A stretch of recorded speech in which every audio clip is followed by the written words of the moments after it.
Oui, Alex. Hey, salut Thomas, ça va? Oui, ça va, toi? Ben oui, merci. En fait, j'avais une petite question pour toi. Je suis rendu à mon cinquième café aujourd'hui, puis je pense que je vais vraiment avoir de la misère à m'endormir ce soir. Pourrais-tu brièvement m'expliquer l'effet stimulant de la caféine? Ah, pas de problème. On va essayer de faire ça le plus simple possible. En fait, je pense que la première chose à faire, c'est de revoir comment fonctionne la transmission d'un message nerveux dans le cerveau. Pour faire très simple, c'est une question d'électricité. Il y a des câbles, les neurones, au travers desquels passe de l'électricité, soit le message nerveux. Et si on regarde d'un peu plus près, au niveau de la synapse, la jonction entre deux neurones, eh bien il est possible de constater que ces neurones ne sont pas en contact direct. En effet, le message nerveux saute d'un neurone à l'autre. Alors, lorsque le message nerveux arrive dans la section finale d'une branche d'un neurone, eh bien les vésicules, qui sont comme des transporteurs, migrent vers la paroi pour s'y fusionner et libérer toutes les molécules qu'elles contiennent. Ici, c'est l'adénosine. Ensuite, ces molécules, eh bien, elles vont se fixer sur des récepteurs spécifiques. Et ça, eh bien, ça va engendrer l'activation du récepteur. Un peu comme une clé va entrer dans une serrure pour ouvrir une porte. Alors, l'activation de ce récepteur à l'adénosine, elle engendre un ralentissement de l'activité nerveuse et elle va également inhiber la dopamine, qui est une molécule qui joue un rôle important dans la sensation de plaisir.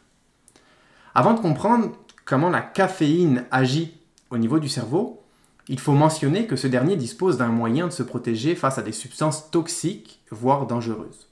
En fait, cette protection, c'est la barrière hémato-encéphalique. Elle agit un peu comme un filtre, tout comme un gardien de sécurité sélectionne les individus à l'entrée d'un bar. Toutefois, la caféine est chanceuse. Elle parvient à passer à travers et à atteindre le cerveau. Dans le cerveau, la caféine, elle est un antagoniste des récepteurs à l'adénosine. En fait, c'est un gros mot pour dire qu'elle a l'effet inverse de celui de l'adénosine. Puisqu'elle dispose d'une structure très similaire à celle de l'adénosine, la caféine vient se fixer à l'entrée du récepteur. Mais elle n'active pas le récepteur. Et donc, les effets ne sont pas présents. Ainsi, la caféine retarde la fatigue et voire même la douleur. Elle a un effet positif sur l'humeur et le plaisir. Et en plus, elle stimule la sécrétion d'adrénaline, ce qui, selon certains scientifiques, pourrait jouer un rôle sur la concentration et l'attention. Donc, en résumé, il faut comprendre que l'adénosine ralentit l'activité nerveuse, donc ce qui favorise la fatigue, la somnolence et l'endormissement, mais également qu'elle inhibe un neurotransmetteur qui est la dopamine et qui intervient dans la sensation de plaisir.